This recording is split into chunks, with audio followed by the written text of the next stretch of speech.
Hello everyone, welcome to my YouTube channel. और आज हम देखेंगे divorce under the Hindu Marriage Act 1955। तो डाइवोर्स क्या होता है?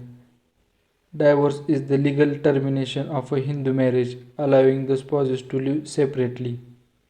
एक लीगल प्रोसेस है जिसमें मैरिज को लीगल प्रोसेस के द्वारा डिसॉल्व किया जाता है।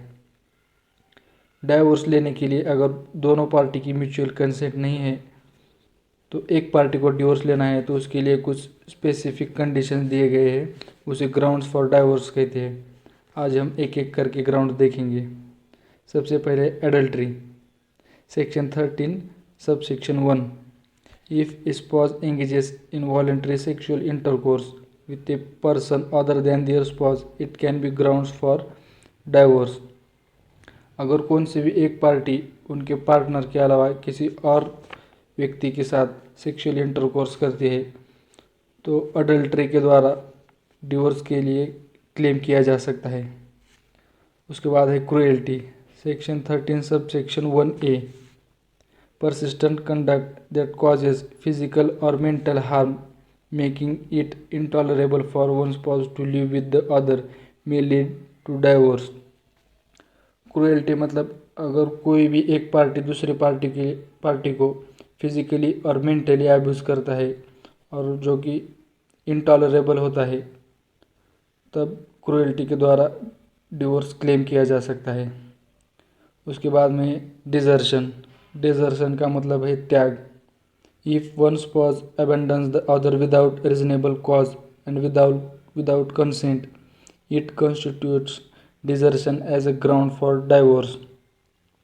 अगर कोई भी एक पार्टी अपने पार्टनर को उसके विदाउट कंसेंट छोड़ देता है तब उसे त्याग कहते हैं और डिजर्शन के द्वारा डाइवोर्स क्लेम किया जा सकता है। Conversion, if a spouse converts to another religion it can be a valid ground for divorce. इसका मतलब शादी करते time both parties are Hindus, लेकिन शादी के बाद अगर कोई एक पार्टी धर्म परिवर्तन करती है, मतलब हिंदू धर्म से किसी और धर्म में कन्वर्जन करती है, तब भी आप डाइवोर्स के लिए क्लेम कर सकते हो। 5th number, mental disorder, if spouse has been incurably of unsound mind और हैज़ बीन सफरिंग कंटिन्यूसली और intermittently from a mental disorder it's a ground for divorce.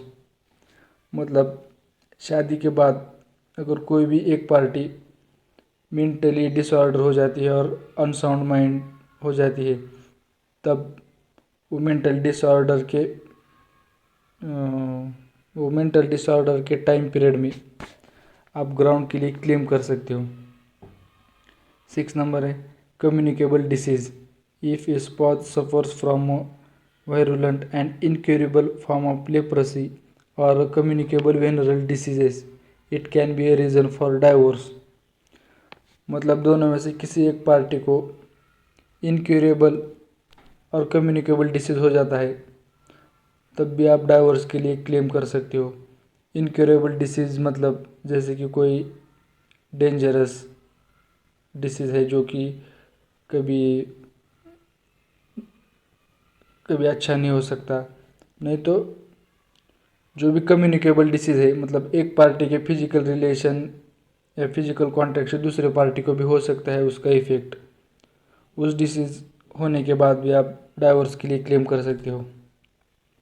7 number है रिनाउंसिएशन ऑफ द वर्ल्ड, मतलब संसार का त्याग करना।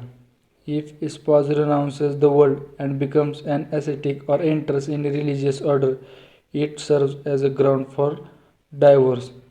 मतलब कोई भी एक पार्टी संसार का त्याग करके जाती है या सब संसार छोड़ के त्याग करती है, तब उसे रिनाउंसिएशन ऑफ द वर्ल्ड कहा जाता है, संसार का त्याग। उसके बाद आता है not heard of being alive, if spouse has not been heard of as being alive for 7 years और more it can be a ground for divorce. मतलब कोई भी एक पार्टी अगर 7 साल के लिए कांटेक्ट में नहीं है तो उसे हम not heard of being allow कह सकते हैं। मतलब अगर 7 साल के लिए कोई कांटेक्ट में नहीं है तो आप डाइवोर्स के लिए क्लेम कर सकते हो। These all grounds are given under the Hindu Marriage Act 1955। अगर वीडियो अच्छा लगा तो लाइक करो और चैनल को सब्सक्राइब करो। Thank you.